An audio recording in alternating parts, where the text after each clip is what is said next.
Hi everyone, I'm Costin Banescu I am Mani Zamani. and we want to talk to you about an exciting project that's called Mechxhibition and a larger event called Upcycling Art. But first we would like to talk a little bit about ourselves. So for example, if we start with me, I worked in the video games industry and entertainment and a little bit in comics, and now I work as a concept designer. But I always loved toys and like pop culture and everything that comes with it. Yes. I'm also a toy designer. I've been a freelance toy designer for, let's say, 5 or 6 years.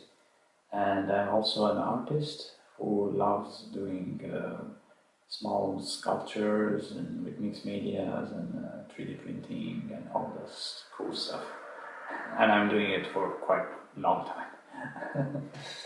Good.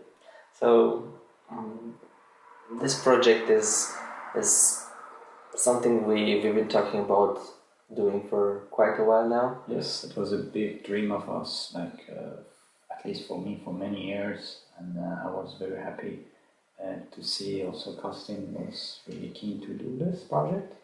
So yeah, if you can start saying some things about the project.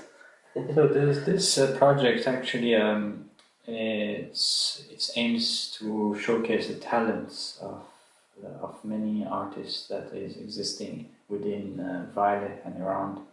It's a big community, and most of us are either sci-fi lovers or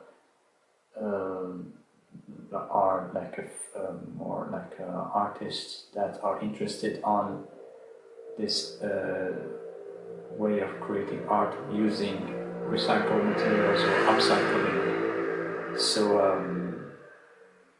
this we were trying to create this project so that it gives the possibility to show these talents.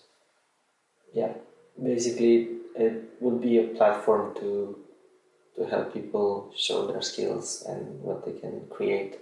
So it's an open creativity brief if you want to see it that way, using upcycling art and more specifically if you're into sci-fi and mechs, it can be part of the Mechxhibition.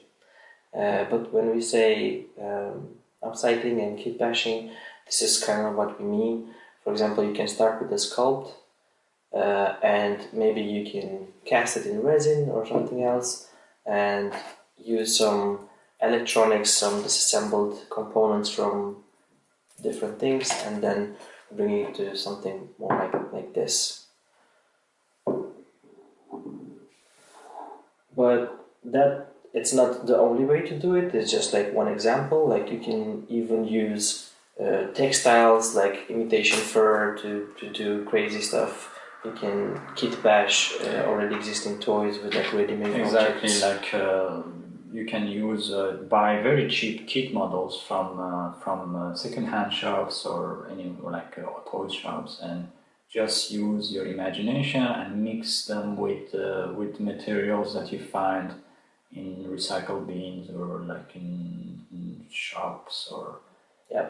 But that's not just it. We can also think a little bit more broader than pop culture, or we can go even more conceptual by, for instance, finding interesting objects in our kitchen or like in second-hand shops again, and combine them using different techniques of attaching, and all of a sudden you have something interesting to work with. Yeah, it's basically a new way of looking at, let's say, waste that can be turned into art. Yes. So if you have like an old tape recorder and instead of throwing it away, maybe you can disassemble it and see some interesting things inside that you can use for an art project. But this is not limited only to kit bashing or sculpting or mechs. Like you can use whatever is comfortable for you. You can use drawing, painting. It's not limited to this type of expression. And the body of work that's going to be produced in a few workshops we will try to organize at Spindeliharne. will be presented in an exhibition in the Boiler House and in Spindelihallen at the big halls. So we look forward to see what you guys can come up with. So be creative and start working. Yes. See you soon. See you. 1 2 1 2. Good evening. Today, me and George. Hola, yo soy George. Jorge. What's up, dudes? Okay, let's see if we can do This is an object from my kitchen.